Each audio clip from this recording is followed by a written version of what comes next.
തൈക്കാട്ട് പ്രവർത്തിക്കുന്ന സംഗീത ഭാരതി എന്ന ചാരിറ്റബിൾ ഇൻസ്റ്റിറ്റ്യൂട്ടിൻ്റെ ഒരു ഡ്രീം പ്രോജക്റ്റാണ് ഈ മ്യൂസിക് തെറാപ്പി. അത് വൃദ്ധസദനങ്ങളിലായിരിക്കും ആദ്യമായിട്ട് ആപ്ലിക്കബിൾ ആക്കുന്നത് നന്നായിരിക്കും എന്ന് തോന്നിയിട്ട് ഇവിടെയും, അതായത് പൂജപ്പുര വൃദ്ധസദനത്തിലും പുലേനാർകോട്ട വൃദ്ധസദനത്തിലും ഞങ്ങൾ എല്ലാ മാസവും 2 പ്രോഗ്രാം അവതരിപ്പിച്ചുകൊണ്ടിരിക്കുകയാണ്. അതിന് ഫലപ്രാപ്തിയുണ്ടെന്നും ഞങ്ങൾക്ക് തോന്നുന്നു. സംഗീതത്തിന് വിരസത മാറ്റാനും അതുപോലെ തന്നെ ഈ ഫ്രസ്ട്രേഷൻ ഉണ്ടല്ലോ, വയസ്സാകുമ്പോൾ ഒരു മരവിപ്പ് മനസ്സിന്, അത് മാറ്റാനും അതുപോലെ തന്നെ ഒരു പരിധി വരെ രോഗങ്ങളെ നിയന്ത്രിക്കാനുമുള്ള കഴിവുണ്ട് എന്ന് കണ്ടുപിടിക്കപ്പെട്ടിട്ടുണ്ട്. അതിൻ്റെ ആ ഒരു പദ്ധതിയാണ് മ്യൂസിക് തെറാപ്പി. ഈ കഴിഞ്ഞ മാസം മുതൽ ഈ വൃദ്ധസദനങ്ങളിൽ ഞങ്ങൾ നടത്തി വരിക എന്ന് വെച്ചാൽ അവർക്ക് ഇഷ്ടമുള്ള പാട്ടുകൾ പാടുക, അവരെ കൊണ്ടുകൂടി പാടിക്കുക, അവർക്ക് അത്രയും സമയം അവർ യാതൊരു ദുഃഖവും അറിയാത്ത രീതിയിൽ ഉള്ള പ്രോഗ്രാം സന്തോഷിക്കുക. ഇത് ഈ അമ്മമാരെല്ലാം തന്നെ അതിൽ വളരെ സന്തോഷമുണ്ടെന്നാണ് എനിക്ക് തോന്നുന്നത്. ഇപ്പം രണ്ടാമത്തെ മാസം ആയപ്പോഴത്തേക്ക് 2 ദിവസമാണ് ഞങ്ങൾക്ക്. ഒന്ന് ഇവിടുത്തെ പൂജപ്പുര വൃദ്ധസദനത്തിലും മറ്റൊന്ന് പുലേനാർകോട്ടയുമാണ് ഞങ്ങൾ ഈ പരിപാടികൾ അവതരിപ്പിക്കുന്നത്. പക്ഷേ അവരിൽ വളരെ വളരെ മാറ്റങ്ങൾ വന്നു എന്ന് ഞങ്ങൾക്ക് തോന്നുന്നുണ്ട് ഈ രണ്ടാമത്തെ ദിവസം കൊണ്ട്. കാരണം ആദ്യത്തെ ദിവസം കൈയടിക്കുകയും ഈ താളം അടിക്കുകയോ ഒന്നും ചെയ്യില്ലായിരുന്നു, പാടുകയും ചെയ്യില്ലായിരുന്നു. പക്ഷേ ഇപ്പം മൈക്ക് വാങ്ങി അവർ പാടാൻ തയ്യാറാകുന്നു. അത്രയും സമയം അവർ മറക്കുന്നു. അതൊരു വലിയ കാര്യമല്ലേ, സംഗീതം കൊണ്ട് നേടുന്നൊരു വലിയ കാര്യം തന്നെയാണെന്നാണ് ഞാൻ വിശ്വസിക്കുന്നത്. മ്യൂസിക് തെറാപ്പിയുടെ ഒരു കോഴ്സ് യൂണിവേഴ്സിറ്റിയുടെ ഒരു വിങ്ങായ കാസി നടത്തുന്നു. അതിൻ്റെ ഒരു പ്രൊഫസറാണ് ഞാൻ.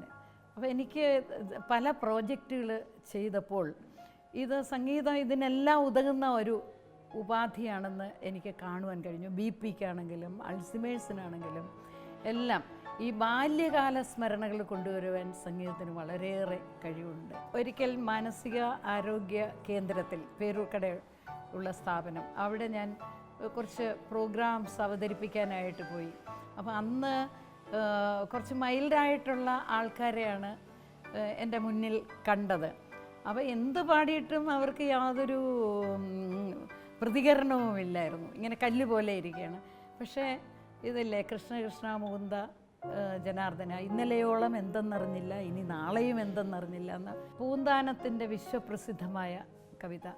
ഇന്നലെയോളം എന്തെന്നറിഞ്ഞില്ല ഇനി നാളെയും എന്തെന്നറിഞ്ഞില്ല, ഇന്നീ കണ്ട തടിക്കൂ വിനാശവും ഇന്ന നേരമെന്നേതും അറിഞ്ഞില്ല,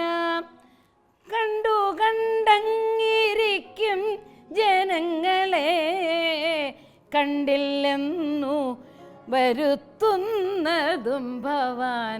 ഇത് പാടിയപ്പോൾ എൻ്റെ കൂടെ ചേച്ചിമാരും ഒക്കെ പാടുന്നുണ്ടായിരുന്നു. ഇത് അവർ കൊച്ചിലെ കേട്ടതായിരിക്കും ഇത്.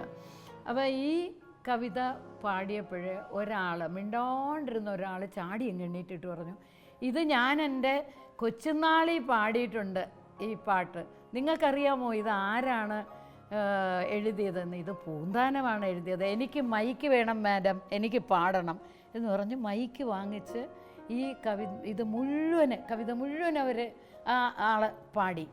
അപ്പോൾ അതെന്താണ്, ഇത് കേട്ടപ്പോൾ ബാല്യകാലത്തേക്ക് പോയി, ബാല്യകാല സ്മരണകളുണ്ടായി. അപ്പോൾ അത് ഈ പ്രസൻസ്, അതായത് ആ സമയം അവർ ദുഃഖിക്കുന്ന ആ സമയം അവർ മറക്കുകയാണ്.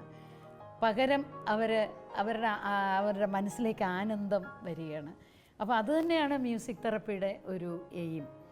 അത് ഈ വൃദ്ധസദനത്തിലെല്ലാം അത് ചെയ്യണം എന്ന് വലിയ ആഗ്രഹമുണ്ട്. അമ്മമാർക്കെല്ലാം അത് വളരെ ഇഷ്ടപ്പെടുന്നുമുണ്ട്. അതുകൊണ്ട് ഞങ്ങൾ കുറേ നാൾ ഇത് ചെയ്യാൻ ഇവിടെ എത്തുന്നതായിരിക്കും.